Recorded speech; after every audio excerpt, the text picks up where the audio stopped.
야곱의 생애 가운데 세겜에서의 10년은 어떻게 보면 가장 편안한 시기였을 겁니다. 왜냐면은 형으로부터 그 두려움도 이미 화해를 통해서 해결되었기 때문에 그동안 가지고 있었던 마음속에 짓눌려 있었던 그 모든 문제가 해결됐기 때문에 세겜에서는 굉장히 편안한 마음을 가지고 또 하나님께서 축복하시고 은혜를 주셔서 그의 소유가 점점 많아졌기 때문에 지금 걱정과 의심이 하나도 없는 그런 시간들이었을 겁니다. 그런 안정된 삶 가운데 갑자기 어떤 한 사건이 일어나게 됩니다. 그게 창세기 34장에 나오는 디나와 관계된 일인 겁니다. 근데 이 일은 누구도 예상하지 못했고 누구도 알 수 없었던 갑작스러운 어떤 사건이 일어나게 되고 이 사건이 그냥 이것으로 끝나지 않고 어디로 번지냐면은 그 아들들이 보복을 하죠. 보복을 하는데 자기들이 당한 것보다 훨씬 더 많은 더 큰 보복을 해서 그 성에 있는 모든 남자들을 죽이고 또 거기에 있는 모든 것들을 약탈해가는 그런 일이 일어나서 더 이상 그들이 세겜 땅에 살 수도 없고 또 그곳에서 좋은 관계를 유지할 수 없는 그런 어려운 상황에 빠져 있고 이 일로 인해서 야곱은 또 어떻게 되나요? 편안함이 아니라 또 두려움 가운데 서 있을 수밖에 없는 그런 상황이었던 겁니다. 그러나 이 34장에 남아있는 이 디나의 사건과 아들들의 이런 모든 악행들이 단순히 그냥 갑자기 일어난 것이 아니라 10년 동안의 편안한 삶을 통하여서 뭘 잃어버렸나요? 구별된 백성, 하나님의 자녀인 거룩함을 잊어버리고 세상과 함께 동화되어져 있는 그들과 함께 동행하고 있는 야곱과 그의 가족들의 모습을 적나라하게 드러내는 사건들이었던 겁니다. 단순히 죄만 드러낼 뿐만 아니라 이 일을 통해서 하나님께서 뭘 원하시나요? 너희들은 여기서 함께 거주할 자들이 아니라 너희들은 하나님의 구별된 백성임을 드러내기 위한 또 하나의 하나님의 이런 표현이 많이 봐요. 선하신 인도하심에 있는 겁니다. 야곱을 거룩함으로 인도하게 하기 위한 하나님의 선하신 인도하심이 또 거기에 있는 겁니다. 자, 그런데 지금 야곱은 그 사실을 아나요, 모르나요? 아직까지는 모릅니다. 그래서 하나님께서 그 해이해진 야곱의 그 영혼 가운데 찾아오셔서 말씀을 하시죠. 뭐라고 말씀하시나요? 일어나 베델로 올라가라. 그리고 거기에 거주해라. 거기에서 나를 위해 제단을 쌓아라. 이런 말씀을 하시는 겁니다. 이 말씀이 단순히 올라가라. 여기서 더 이상 살 수 없으니까 딴 데 가서 살아라. 이 얘기가 아니라 야곱의 해이해진 영혼을 깨우시는 하나님의 음성인 겁니다.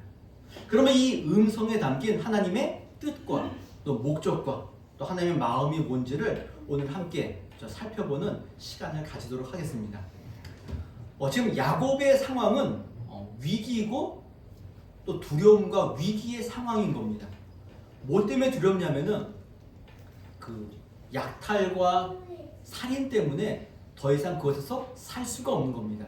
그래서 이 일이 일어난 이후에 야곱이 아들들에게 뭐라고 얘기하면은 야 너희들의 악취가 난다 라고 얘기한 겁니다. 너희들의 악행이 이 온 땅에 퍼져 있다 라고 이야기하면서 너희들이 나에게 화를 끼쳤다 라는 겁니다. 그래서 이 일 결과 내가 이 땅에서 살 수도 없고 그들은 우리를 죽일 것이다 라는 이야기를 합니다. 여기에는 단순히 죽을까 봐에 대한 걱정도 있지만은 10년 동안 그들과 우호적인 관계를 유지했고 나름 평판도 괜찮은 사람으로 살았는데 이제 이 일 때문에 어떻게 됐나요? 야곱 쟤네들은 약간 뭐랄까요? 나쁜 애들이야. 그동안에 쌓아왔던 모든 평판이 다 깎아먹는 겁니다. 여기에 대한 야곱의 어떤 화냄과 분노가 있던 것이고요. 또 이 일 때문에 또다시 복수와 보복으로 인해서 자신의 평안한 삶이 다 무너지고 이제 죽음의 위협에 빠져있는 그 일 때문에 지금 화가 나 있는 겁니다. 자기의 평판과 이곳에 더 이상 살 수 없는 그 상황 때문에 이제 야곱은 화가 나 있고 또 두려워하고 있고 위기 가운데 빠져 있는 겁니다. 여기에서의 야곱이 이제 가질 수 있는 유일한 대안은 뭐가 있을까요? 그들과 함께 같이 어떻게 화친을 맺고 다시 여기서 살 수 있을까? 이게 야곱이 가지고 있는 어떻게 보면 소망일 수 있는 겁니다.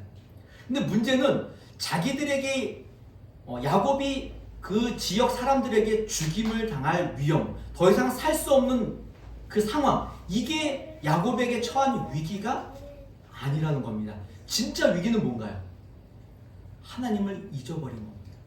하나님을 모르고 하나님을 잊어버리고 해이해진 자신의 영혼의 상태를 아직까지 모르고 있는 이 상황인 겁니다. 제가 예전에 있던 교회에서 어떤 그 권사님의 그 간증 이야기를 제가 건너서 들은 적이 있어요. 이게 내용이 뭐냐면 이런 겁니다. 이 권사님이 신앙생활을 잘하다가 어느 날 이렇게 사업이 좀 잘 돼서 이제 막 너무 이제 잘 돼서 바쁜 겁니다. 막 바쁘다 보니까 어떻게 됐을까요? 신앙생활도 약간 등한여기게 되고 또 주일 예배도 약간 좀 잘 못 드리게 되는 상황이 막 있는 겁니다. 그러면서 그분의 마음 한켠에 무슨 생각이냐면 이러면 안 되는데 이런 생각을 가지셨던 겁니다. 그러다가 어느 날 저녁에 집을 이렇게 가게를 가고 있는데 갑자기 그 119 소방차가 막 지나가는 겁니다. 그걸 보고 이분이 무슨 생각을 했을까요? 우리 집이구나. 이 생각을 한 겁니다. 그리고는 갔더니 어떻게 누구네 집일까요? 자기 가게가 맞습니다. 그럼 무슨 생각을 했을까요? 하나님 감사합니다. 쉽진 않죠. 쉽진 않습니다. 그러나 이분이 뭘 깨달은 거죠? 이것이 하나님이 나를 부르는 사인이구나라는 것들을 깨달은 겁니다. 근데 지금 야곱은 어떤가요? 모르고 있죠. 이게 더 큰 위기고 더 두려워야 될 내용들이 이런 겁니다. 하나님은 계속해서 음성과 말씀과 어떤 사건을 통해서 우리에게 이야기하시는데 우리는 그것을 모르고 가만히 있는 겁니다. 이게 가장 큰 문제인 겁니다. 위험함에도 불구하고 위험이 눈에 보이지 않으니까 위험한 줄 모르는 겁니다. 우리가 잘 아는 다윗도 엄청난 범죄를 저지르죠. 이 범죄의 시작은 뭐였나요? 모든 백성들이 전쟁을 하러 나갔는데 다윗은 왕궁에서 혼자 낮잠 자고 있었던 겁니다. 낮잠 잘 수 있죠. 근데 그거는 뭘 보여주나요? 다윗이 얼마나 지금 게으르고 해이해지고 나태해져 있는가를 보여주는 내용인 겁니다. 그리고 나서는 범죄를 저지르고 범죄를 덮기 위해서 또 다른 범죄와 또 다른 악한 행동들을 계속합니다. 그리고는 그 사무엘 하에 나와 있는 그 장 맨 마지막에 우리아가 죽습니다. 그 소식을 듣자마자 다윗이 어떻게 했을까요? 그냥 아무렇지도 않게 그냥 사는 겁니다. 바세바를 데리고 와서 자기 집에 머물게 하고 아들을 낳고 자기는 그냥 사는 겁니다. 못 기다리죠. 그런 가운데 누가 찾아오나요? 하나님께서 나단 선지자를 보내서 쭉 뭔가를 이야기한 다음에 다윗이 화를 내니까 뭐라 하나요? 그 사람이 바로 당신입니다. 이게 뭔가요? 하나님의 사인인 겁니다. 그 해이해지고 나태해진 영혼에 말씀하시는 내용인 거예요. 오늘 야곱도 마찬가지인 겁니다. 그 상황이 일어나고 그 어려움과 두려움과 위기와 위험 가운데서도 하나님의 뜻을 못 알아듣고 있는 겁니다. 그래서 하나님이 직접 찾아오셔서 말씀하시는 거죠. 베델로 올라가라. 거기에 거주하고 거기서 내게 제단을 쌓아라. 이렇게 말씀하시는 겁니다. 이게 하나님께서 야곱의 영혼을 깨우시는 하나님의 말씀이고 음성인 겁니다. 그러나 이런 건 있죠. 위험과 위기 가운데 있다는 것은 어떤 면에서 보면은 내가 하나님의 백성이라는 증거일 수 있는 겁니다. 하나님의 백성이 아니라면은 이런 사건과 이런 위험과 위기가 우리에게 없죠. 뭐 이렇게 얘기하면은 그러면은 뭐 세상 사람들은 위기와 위험이 없나요? 여기서 얘기하는 위기와 위험은 뭐에 대한 위기와 위험이죠? 우리의 해이해지고 나태해지는 영혼을 깨우기 위한 위기와 위험을 이야기하는 겁니다. 그래서 믿는 사람들에게 있어서의 위기와 위험과 안 믿는 사람들의 위기와 위험은 전혀 다릅니다. 우리에게는 다 뭔가요? 하나님의 사인일 수 있다라는 생각을 가지셔야 되는 겁니다.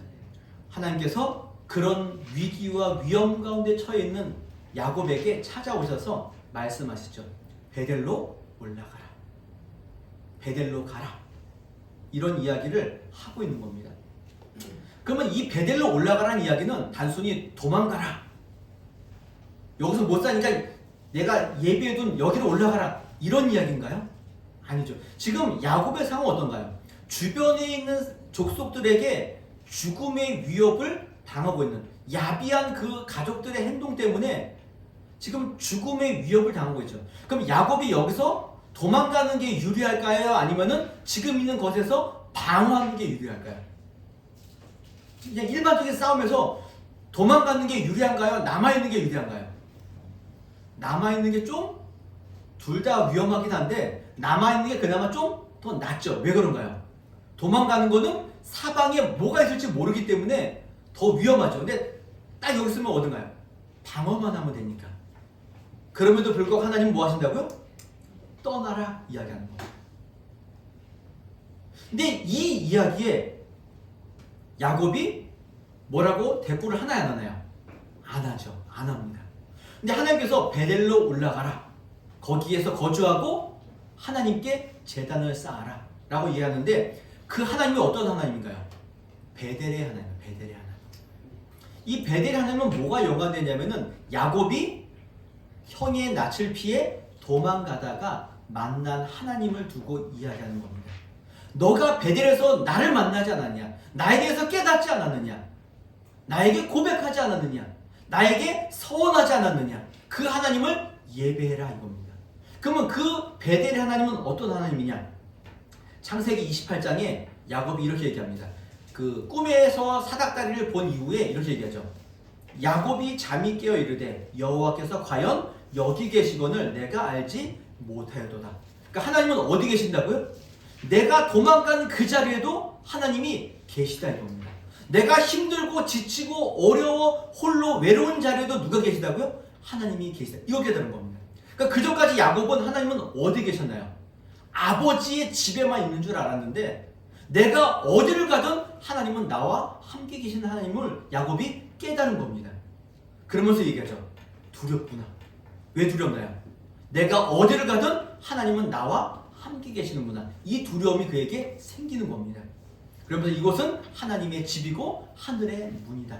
이걸 깨달은 다음에 이렇게 서원합니다. 야곱이 서원하여 이르되 하나님이 나와 함께 계셔서 내가 가는 이 길에서 나를 지키시고 먹을 떡과 입을 옷을 주시어 내가 평안히 아버지의 집으로 돌아오게 하시오면 여호와께서 나의 하나님이 되실 것이요 내가 기둥으로 세운 이 돌이 하나님의 집이 될 것이요 하나님께서 내게 주신 모든 것에서 10분의 1을 내가 반드시 하나님께 드리겠나이다 하였더라. 서원을 했습니다. 여기서 재밌는 것은 뭐 야곱이 의도했는지 안 의도했는지, 야곱이 약간 그 거짓말하고 속이는 자잖아요. 약간 세상과 함께 있는 자이기 때문에 하나님이 야곱에게 약속을 하시는데 무슨 약속을 하시나요? 함께 있겠다, 지키겠다, 돌아오게 하겠다. 몇 가지 약속하셨죠? 3개죠. 야곱이 몇 개 서원하나요? 3개 서원합니다. 나의 하나님이 되실 것이고 내가 제단을 쌓을 것이고 11조를 드리겠습니다. 기브 앤 테이크가 확실하죠. 야곱이 확실하죠. 하나님이 3개시니 나도 3개 하겠습니다. 어쨌든 뭐 중요하지 않지만은 어쨌든 이런 야곱인 겁니다. 근데 이런 야곱이 깨달은 게 뭐라고요? 하나님은 과연 여기 계시다. 이걸 깨달은 겁니다. 그러면서 세겜에서 위험과 위기 가운데 있는 야곱에게 야 빨리 베델로 올라가라 이겁니다. 너가 약속한 것을 지켜라 라는 의미도 있지만은 네가 만난 그 하나님을 찾아라 이겁니다. 그동안 잊어버렸던 그 하나님, 너와 항상 함께 했었던 그 하나님을 찾아라 이렇게 얘기하는 겁니다. 단순히 장소의 이동이 아니라 하나님께 약속하고 깨닫고 만났던 그 하나님을 다시 찾아가라 이겁니다. 이것이 야곱 너의 살 길이다 이겁니다. 그곳에 남아서 다른 족속들과 싸우고 그들과 뭐 화친을 맺고 이게 중요한 것이 아니라 가장 중요한 게 뭐라고요 지금? 하나님을 찾아라 이겁니다. 하나님을 만나러 와라 이겁니다. 그럼 하나님은 세겜에서는 안 계셨나요? 아니죠. 계셨죠. 그러나 야곱에게는 뭘 말씀하시는 건가요? 네가 깨달았던 그 하나님, 약속했던 그 하나님, 그분께 나와서 찾아라 이겁니다. 세겜이 아니라 하나님과의 관계를 회복해라 라고 지금 말씀을 하고 계시는 겁니다. 하나님과의 복된 관계를 맺고 그분을 전적으로 의지하고 회복해라, 이 말씀을 하고 있는 겁니다. 이 하나님의 말씀에 야곱이 깨닫고 응답합니다. 이것도 은혜죠. 사실 이 사건이 일어나자마자 야곱이 깨닫고 하나님께 나아갔으면 너무 좋았을 텐데, 사실은 사건이 일어나기 전에 깨닫는 게 제일 좋죠. 근데 사건이 일어나서 깨달은 것도 좋죠. 근데 또 하나님께서 그래도 이를 그냥 내버려 두지 않고 어떻게 하시나요? 말씀하셔서 그의 영혼을 깨우시는 일까지 하나님께서 하시는 겁니다. 야곱이 깨닫고 바로 뭐 하나요? 그 영혼이 깨닫고 자기 사람들에게, 자기 집안 사람들에게 이야기하죠. 너희 중에 있는 이방 신상을 버려라. 그리고 자신을 정결하게 하고 너희들의 의복을 바꿔 입어라. 그리고 베델로 올라가자. 내가 환난 날에 내게 응답하시며 내가 가는 길에서 나와 함께 하신 하나님께 내가 거기서 제단을 쌓으려 하노라. 깨달은 거죠. 사건을 통해서 깨닫지 못했던 야곱이 베델로 올라가라. 내가 형의 낯을 피하여 도망하던 때에 나타났던 하나님께 예배해라. 여기에 야곱이 깨달은 겁니다. 지금 내가 세상과 함께 동행하고 있었구나. 세상에 내가 동화되어 있었구나. 하나님을 잊고 있었구나. 하나님께 내가 약속했던 것을 잊어버리고 있었구나. 깨닫고 자신의 모든 것들을, 지금 잘못한 모든 것들을 보게 되는 겁니다. 지금 야곱이 하나님의 그 깨우치는 음성을 듣고 제일 먼저 한 게 뭐라고요? 집안 사람들을 모아놓고 제일 먼저 얘기한 게 뭐라고요? 이방 신상을 버려라 이겁니다. 그럼 그동안 야곱이 몰랐었나요? 알고 있었던 겁니다. 자기 집안 사람들 가운데 이방 신상을 갖고 있다는 것을 모르지 않았던 겁니다. 알았는데 별 문제를 모르고 살고 있었던 겁니다.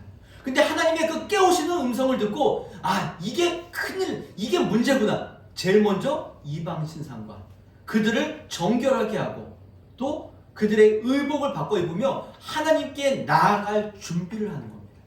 지금 이 모습 이대로는 안 되니까 빨리 자신의 모든 죄악들과 잘못된 것들을 다 내려놓고 거룩한 모습으로 그분 앞에 나가기 위한 준비를 하는 겁니다. 이게 야곱이 깨달은 내용인 겁니다. 자신의 잘못들이 눈앞에 보이고 그것이 얼마나 큰가를 깨닫게 되는 내용들을 보는 겁니다. 그리고 나서 어디로 가나요? 예배의 자리로 가는 겁니다. 하나님께 제단을 쌓는 예배의 자리로 가는 겁니다. 어찌 보면 저와 여러분들이 주일날 주님 앞에 나와 예배할 때 뭐가 있어야 되나요? 그냥 우리의 몸과 마음과 예물 갖고 왔으니 끝, 이게 아니라 뭐가 있어야 되나요? 우리의 몸과 마음을 정결하게 하고 하나님께 정말 예배하고자 하는 마음을 가지고 오셔야 되는 거죠. 예배의 자리에 그냥 오는 게 아닙니다. 이미 주님이 우리를 용서하셨고 그리스도의 은혜가 있음에도 불구하고 우리가 한 주간 또 우리의 삶 가운데 하나님을 잊어버리고 살았던 것, 또 주님 앞에 정결하고 거룩하지 못했던 삶들이 있었는데도 모르는 것들을 다 내려놓고 오늘 마지막 나온 것처럼 땅속에 묻어놓고 그리스도의 십자가 밑에 다 묻어놓고 정결한 마음으로 주님 앞에 예배하는 자리가 필요한 겁니다. 하나님이 야곱에게 요구하시는 게 뭔가요? 세상이 아니라 하나님이 전부다. 우리 인생이 최고의 가치이고 목적이고 전부이신 하나님께 나와 예배해라. 그 예배의 자리에 나아가라 이겁니다. 세상의 자리가 아니라 예배의 자리로 그를 부르신 겁니다. 이게 지금 야곱이 깨달은 내용인 겁니다. 하나님의 말씀에 야곱이 분명히 깨닫는 거죠. 버리고 예배의 자리로, 섬기는 자리로 가는 겁니다. 이 일이 갑자기 있었던 것이 아니라 이미 야곱은 뭐가 있었나요? 베델의 하나님, 라반의 추격으로부터 보호하신 하나님, 그 다음에 분리에서 만난 하나님, 에서를 통하여서 보여주신 하나님의 얼굴, 이 모든 것들을 경험했기에 이 음성에 바르게 반응하는 겁니다. 그래서 여러분들이 살아온 모든 세월 가운데 뭐 여러 가지 일들이 많잖아요. 그때 만났던 그 하나님의 은혜가 우리에게 있기 때문에 오늘 때로는 앞으로 살아가는 모든 날 동안 하나님이 우리에게 말씀하시는 내용에 우리가 뭐 할 수 있나요? 반응할 수 있는 겁니다. 갑자기가 아닌 겁니다. 그 은혜가 있기 때문에 그것이 들어오는 겁니다. 지금까지 우리와 함께 하셨던 하나님을 우리가 모르고 있다면 어느 날 갑자기 이야기해도 알아듣나요? 못 알아듣나요? 못 알아듣습니다. 만약에 이 베델로 올라가라 이 이야기가 야곱이 도망가는 순간에 이 얘기했다면 야곱이 알아들었을까요? 못 알아들었을까요? 못 알아들었을 겁니다. 분이엘에서 약복강에서 환도 펼친 다음에 베델로 올라가라 못 알아들을 수 있습니다. 그러니까 그 모든 경험들이 쌓이고 하나님에 대한 지식이 풍성해지자 이 작은 한마디에도 야곱이 자신의 영혼을 깨우치고 자신의 잘못과 부족한 것들을 깨우치고 주님 앞에 나아갈 수 있는 힘이 바로 여기에 있었던 겁니다. 이 1절에 나와 있는 일어나 베델로 올라가라.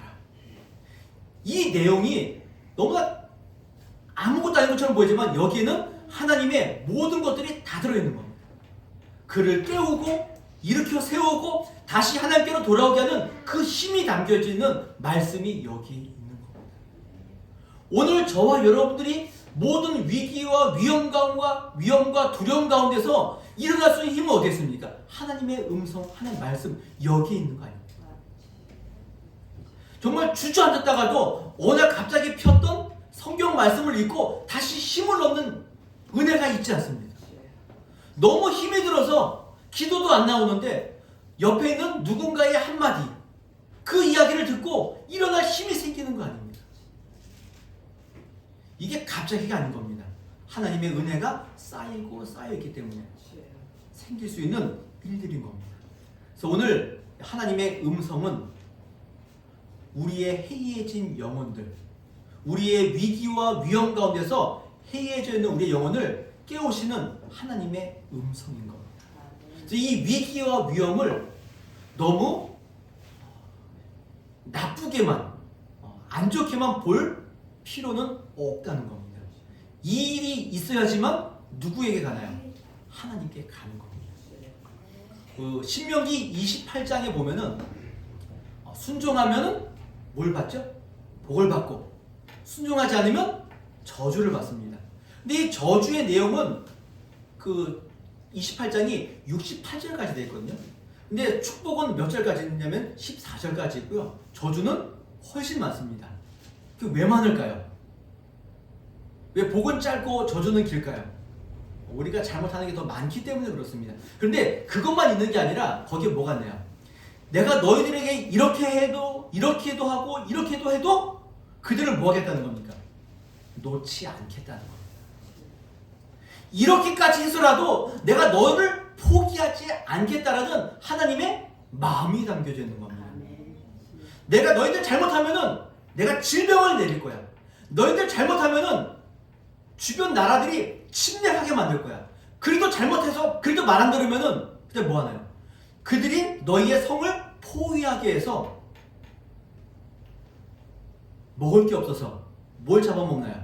자기의 자녀를 잡아먹게 할 거다. 그래도 너희들을 놓지 않겠다 이겁니다. 그래도 말 안 들으면 어떻게 하나요?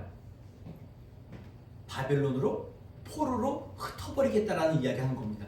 그럼 그게 끝인가요? 아니죠. 다시 돌아오게 하시겠다는 겁니다. 돌아와도 되나요 안 되나요? 안 되죠. 그래서 마지막에 뭘 하시나요? 예수님을 보내시는 겁니다. 그렇게까지 해서라도 너희들을 놓지 않겠다 이겁니다. 내가 저주는 할지언정 너희들을 포기하지 않겠다. 이게 참 신명기 28장이 담긴 하나님의 마음인 겁니다. 그래서 저주를 받음에도 불구하고 우리는 무슨 생각을 해야 되나요? 하나님이 우리를 사랑하시는 사인이구나, 이걸 보는 겁니다. 또 저희가 이번 주에 읽었던 이사야에도 보게 되면은 이 에브라임의 그 영광이 나옵니다. 근데 영광은 보통 막 부흥하고 막 성장하고 이래야 되는데 에브라임이 가진 영광은 뭔가요? 다 망하고 조금 남겨져 있는 정말 보잘것없는 영광인 겁니다.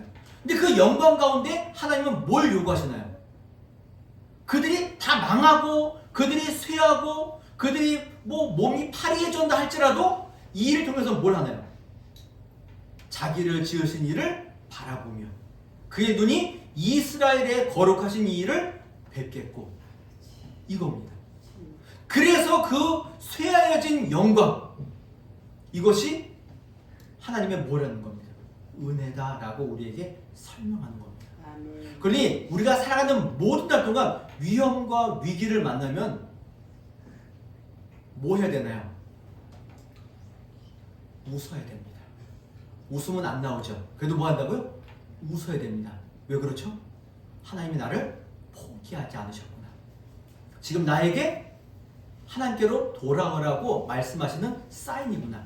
우리의 해이해진 영혼을 깨우시는 주님의 음성이구나. 이 사실을 아셔야 되는 겁니다. 두 번째는 이겁니다. 베델로 올라가라는 의미는 뭐가 있냐면은 하나님의 그 음성과 사인도 있지만 또 하나, 너의 유일한 피난처는 누구라는 겁니까? 하나님이다 라는 것들을 우리에게 말씀해 주는 겁니다. 우리가 찾아야 될 유일한 대상은 하나님 외에는 없다, 이겁니다. 하나님께 항복하고 하나님이 전부입니다라고 그분께 돌아가는 것이 우리의 모든 위기와 위험 가운데 유일한 피난처와 우리의 평안과 안식은 하나님밖에 없음을 우리에게 말씀해 주고 있는 겁니다. 그런데 하나님께 피하면은, 지금 우리의 위기와 위험 가운데 하나님께 피하면은 여러분 정말 도움이 되나요, 안 되나요? 그렇죠, 안 되죠. 안 되는 것은 보이는 겁니다. 그래서 시편에도 보면은 이런 표현이 있어요. 내가 여호와께 피하였거늘 너희가 내 영혼에게 새같이 내 산으로 도망하라 함은 어찌합니까? 그러니까 이 시편 기자가 주변에 많은 어려움 때문에 누구에게 피했다고요? 여호와께 피한 겁니다. 실제로 그게 피한 건가요, 안 피한 건가요? 주변에 지금 나를 죽이려고 사람들이 몰려오는데 어디로 피해야 되나요? 뭐 동굴로 피하든 어디 뭐 저 외국으로 피하든 도망가야 되잖아요. 근데 이 시편 기자는 누구에게 피했다고요? 여호와께 피했대요. 그럼 하나님께 피한 거는 뭔가? 하나님의 나라에 간 건가요? 자신의 모든 영혼과 생각과 모든 것들을 하나님께 맡긴 겁니다. 근데 사람들은 뭐라 그러나요? 야, 왜 거기에 피했냐? 거기 가봐야 아무런 도움이 안 돼. 지금 너를 도와줄 사람은 이 사람이고 저 사람이고 이거지, 거기는 도움이 안 돼, 이런 거죠. 지금 내가 힘들어 죽겠는데 우리는 뭐 할 수밖에 없나요?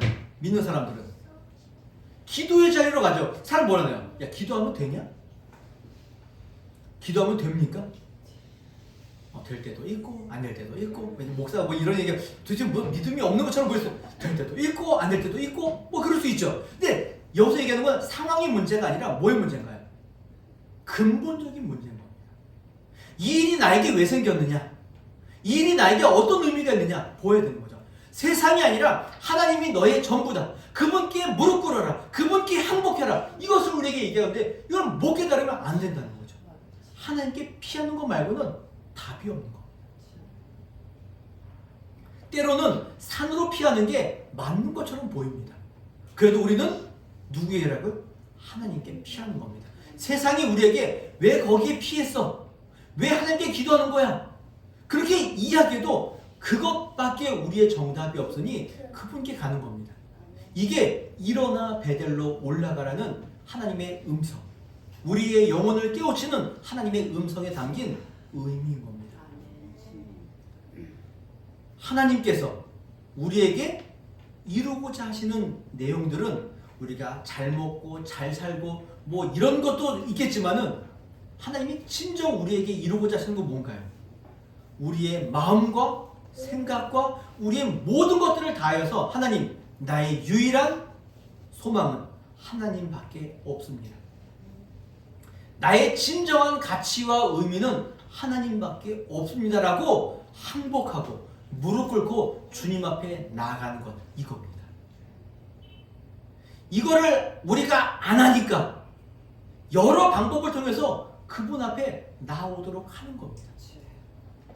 때로는 뭐가 있다고요? 복을 통해서, 우리가 좋아하는 복을 통해서. 근데 요거는 좀 잘 안 먹히죠. 그래서 뭐가 있나요? 때로는 위험과 위기를 통해서 그분 앞에 항복하도록 우리를 부르시는 하나님의 은혜의 자리인 겁니다.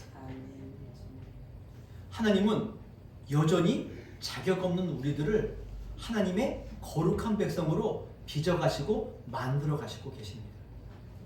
아마 여러분들이 하나님이셨다면은 야곱이 이 정도까지 왔으면은 여러분 야곱을 끝까지 데리고 가실 겁니까? 아니면 여기서 포기했을까요? 모르겠습니다. 사람마다 다 다를 수 있어요. 저 같은 경우는 벌써 전에 포기했을 겁니다. 너는 아웃. 너는 싹이 안 보여. 아웃. 아마 약복강에서 버렸을 수도 있어요. 아니면 하란에서 버렸던가. 아니면은 거짓말하고 아버지에게 거짓말하고 촉구하던 그때부터 너는 싹이 아니야. 그래서 하나님은 어떻게 하시나요? 끝까지 야곱을 부르셔서 어디 앉히시나요? 베델에 올라가는 그 자리까지 앉히시는 겁니다. 그 하나님의 인도하심과 그 가치에 우리가 항복해야 될 일이 필요한 겁니다.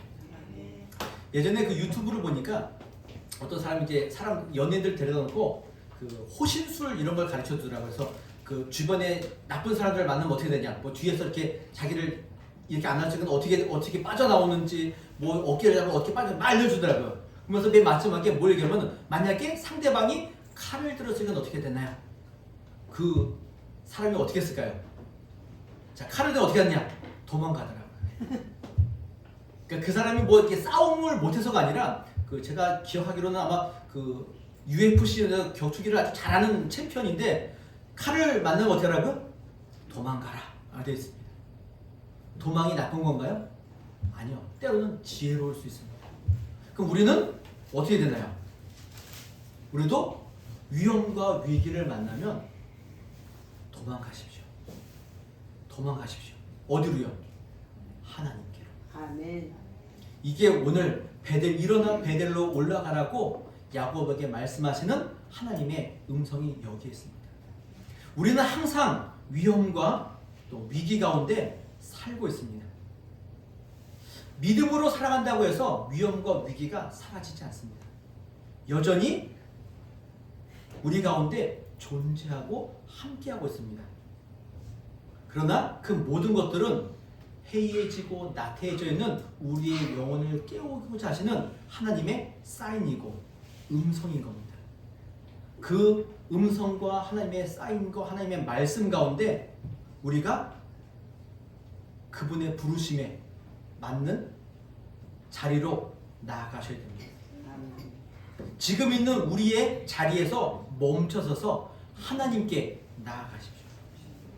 세겜에 머물던 야곱을 베델로 올려보내시는 하나님의 인도하심과 음성에 우리도 반응하셔서 하나님께 피하시고 하나님께 도망가십시오. 베델로 올라가십시오. 예배의 자리로, 약속의 자리로, 하나님을 만나는 자리로 올라가십시오. 그곳에 해이해진 영혼을 다시 살리시는 하나님이 계실 것이고, 하나님이 우리에게 하시는 음성과 말씀인 것입니다. 이 은혜가 오늘 저와 여러분의 삶 가운데 넘치시기를 주님의 이름으로 부탁을 드리겠습니다.